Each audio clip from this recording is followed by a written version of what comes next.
सही भाई साहब। तब मैंने उससे कहा, तुझे पता है जब मोदी जी तेरी उम्र के थे तो चाय बेचा करते थे, चाय, और जब वो 50-60 साल के हुए तो देश के प्रधानमंत्री हो गए, और एक तू है कुछ नहीं करता, घर में ही पड़ा रहता है। और हाँ, योगी जी बचपन से ही संन्यास में पड़ गए, ज्ञानी ध्यानी हो गए, और जब वो 50-60 साल के हुए तो उत्तर प्रदेश के मुख्यमंत्री हो गए, और एक तू है कि घर में ही पड़ा रहता है। और हाँ, कान खोलकर सुन ले, अमित शाह जब तेरी उम्र के थे तो इतने होशियार थे पढ़ने लिखने में कि जब 50-60 साल के हुए तो देश के गृह मंत्री बन गई, और एक तू है कुछ नहीं करता, घर नहीं पड़ा रहता है। तो वो तपाक से मुझसे क्या बोला, नेताजी रहने दो रहने दो। मैंने क्यों, बता क्यों रहने दो? कहा हाँ मैं जानता हूं, तुम्हें पता है जो भगत सिंह थे बचपन से ही देश के हित के लिए सोचते थे, और जब वो तुम्हारी उम्र के हुए तो फांसी पर लटक गए, फांसी पर, और एक तुम हो घर में ही पड़े रहते हो, कुछ नहीं करते।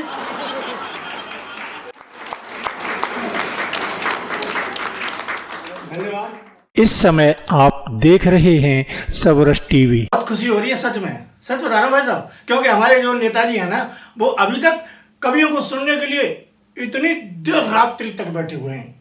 नहीं तो क्या होता है, ये जो नेताजी होते हैं, मंत्री होते हैं या अतिथि होते हैं, बस खाना पूर्ति की और मंच छोड़ के चले जाते हैं।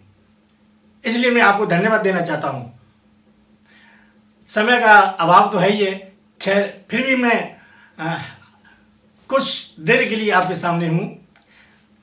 हाँ नेताजी, मैं एक बात बताऊँ, कुछ दिन पहले मेरा लड़का मुझसे बोला, पापा जी अब की बार 15 अगस्त कौन सी तारीख का पड़ेगा?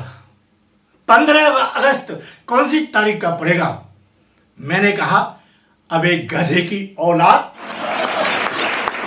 तू ये भी नहीं जानता है कि 15 अगस्त कौन सी तारीख का पड़ेगा? अरे इसको तो कोई बिना पढ़ा लिखा ठेठ मूर्ख गंवार भी बता देगा, बिना गूगल पर और बिना नेट पर देखे ही बता देगा कि 15 अगस्त कौन सी तारीख का पड़ेगा। ला मेरी डायरी लेकर आ, मैं देखकर बताता हूं।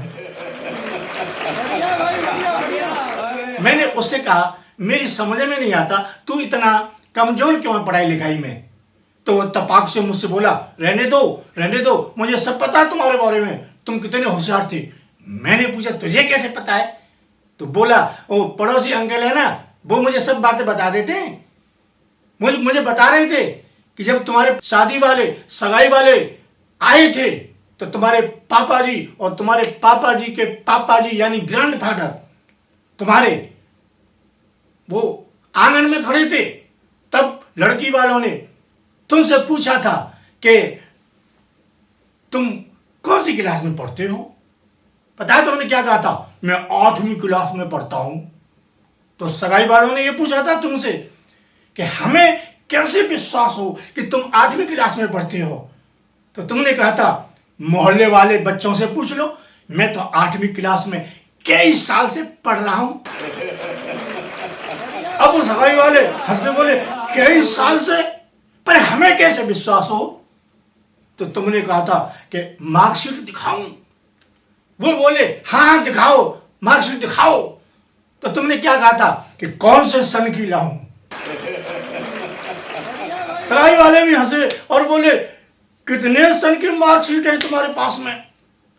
तो तुमने कहा था 3 साल की है, 3 साल फेल की, दिखाऊं? बोले हाँ दिखाओ।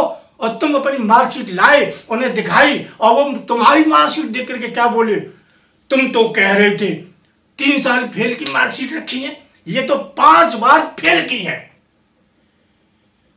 तुम्हारे पिताजी तुम्हारे पास खड़े थे, उन्होंने तुम्हारे एक चांटा मारा और बोले, क्यों रे, तू मेरी मार्कशीट क्यों ले आया है? तुमने कान पकड़े और कहा था कि पापा जी जल्दी में भूल से तुम्हारी मार्कशीट आ गई है। तुम्हारे पापा जी के पापा जी ग्रैंडफादर वो तुम्हें घूर घूर के देख रहे थे तुमने कहा कि पापा जी मैं अब की बार अपनी मार्कशीट लेने जा रहा हूं, तो तुम्हारे पापा जी क्या बोले? जा तो रहा है, मेरा ध्यान रखना, कहीं मेरी मार्कशीट मत ले आना तू।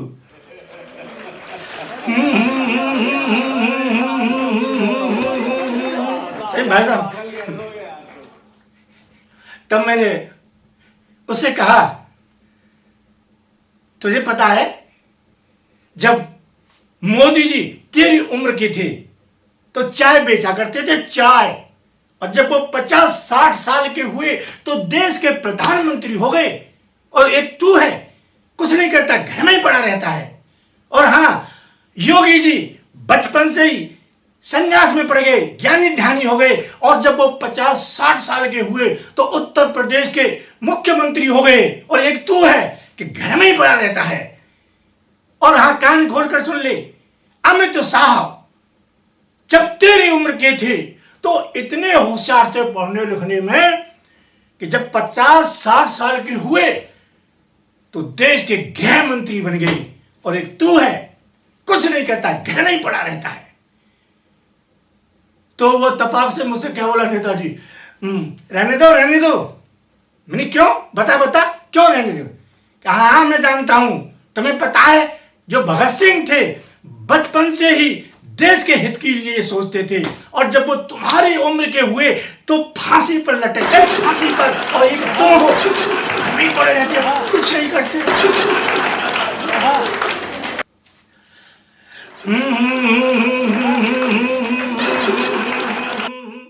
वास्तव में बता रहा हूं, बहुत आनंद आ रहा है, बहुत अच्छे श्रोता हैं, बहुत अच्छे श्रोता हैं। और हाँ नेताजी, एक बात बताऊं, ये विशेषकर जो हमारे देश के देशद्रोही हैं, ऐसे लोगों के लिए मैं आपको बता रहा हूं, ये पाकिस्तान है, ये चीन है, अमेरिका है, कोई भी विरोधी देश हो हमारे, मैं उन सब से कहता हूं, और आपको मैं बता देता हूं, हाँ शर्मा जी, मैं सच बता रहा हूं, आपको सही से बता रहा हूं, ये हमारे देश का कुछ नहीं बिगाड़ सकते। क्यों? अरे मेरे मुर्साल में तो वो एक आदमी ने अपने लड़के का नाम अमेरिका रख लिया है। तो मैंने उसे पूछा, भाई साहब तुमने अपने लड़के का नाम अमेरिका क्यों रखा है? तो नेताजी मुझसे क्या बोला, मैंने अपने लड़के का नाम अमेरिका इसलिए रखा है कि मैं तो इसी बहाने अमेरिका का बाप बना बैठा हूं। अब बताओ, तू अमेरिका का बाप तो मेरे मोहल्ले में रहता है, क्या करेंगे ऐसे देश हमारा? और हां, मेरे साले ने अपने लड़के का नाम पाकिस्तान रख लिया है। मेरा दोस्त बोला, तुम्हारे साले ने अपने लड़के का नाम पाकिस्तान रख लिया है, पाकिस्तान तुमसे कुछ नहीं कहता है? तो मैंने कहा हाँ कहता है, क्यों नहीं कहता है? तो वो बोला, क्या कहता है? मैंने कहा फूफा।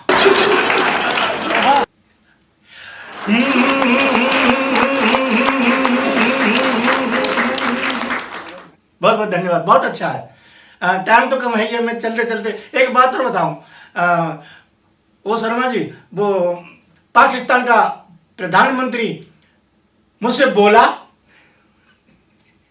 आप तो ऐसे हंस रहे हैं जैसे पाकिस्तान का प्रधानमंत्री मुझसे कुछ बोल ही नहीं सकता है, मुझसे कुछ पूछ ही नहीं सकता है। आपको बता दूं, ये जो कवि होते हैं वो भविष्य की बात बताते हैं, वो सोच की बात बताते हैं। तो मैंने भी कल्पना की, मैं भी भविष्यवाणी कर रहा हूं, वो कुछ ही समय बाद आपसे भी पूछ सकता है जो मुझसे पूछ रहा है।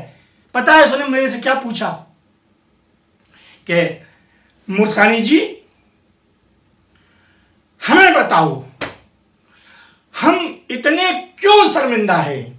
मुर्सानी जी हमें बताओ, पाकिस्तान में हम इतने क्यों शर्मिंदा हैं? मैंने कहा, पाकिस्तान में जब तक ये आतंकवादी जिंदा रहेंगे तब तक तुम यूं ही शर्मिंदा रहेंगे, तब तक तुम यूं ही शर्मिंदा रहेंगे।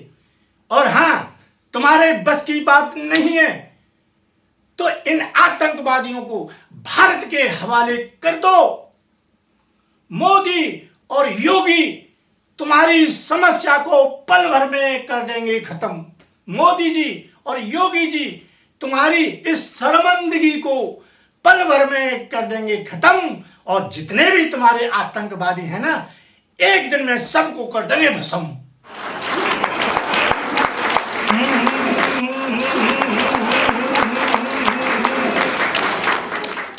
चलते चलते 4 लाइनें सुना रहा हूं आपको, देखें हमारा देश कैसा है।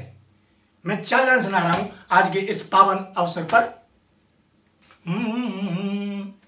ऊंचा है हिंद गगन से, आप ध्यान से सुना भाई साहब। ऊंचा है, नेताजी केवल 4 लाइन दे रहा हूं।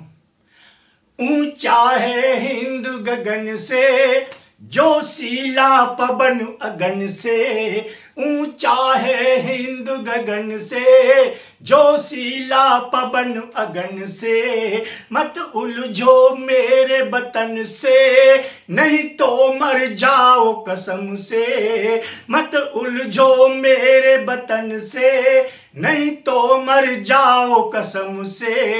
ये भारत तो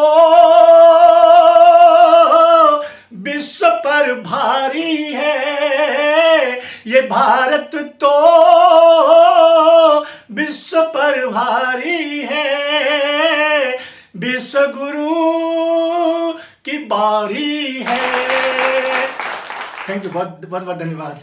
मत उलझो मेरे वतन से, ये भारत तो विश्व पर भारी है।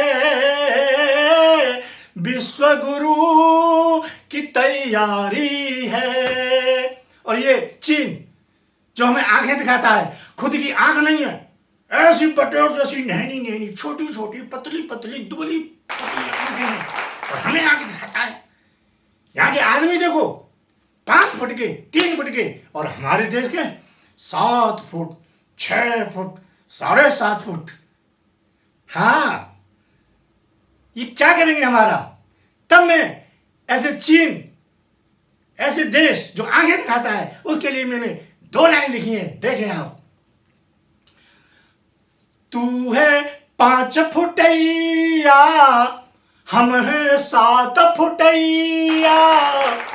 तू है 5 फुटैया, हम है 7 फुटैया। पानी मांगे तेरी नानी, रोबे तेरी मैया। पानी मांगे तेरी नानी, रोबे तेरी मैया। पानी मांगे तेरी नानी, रोबे तेरी मैया। योद्धा है राम लखन से, योद्धा है राम लखन से। बांधेंगे तुमको कफन से। योद्धा है राम लखन से, बांधेंगे तुमको कफन से। मत उलझो मेरे वतन से, नहीं तो मर जाओ कसम से। ये भारत तो विश्व पर भारी है, ये भारत तो सभी पर भारी है। विश्व गुरु की बारी है, विश्व गुरु की बारी है। बहुत बहुत धन्यवाद, बहुत बहुत धन्यवाद।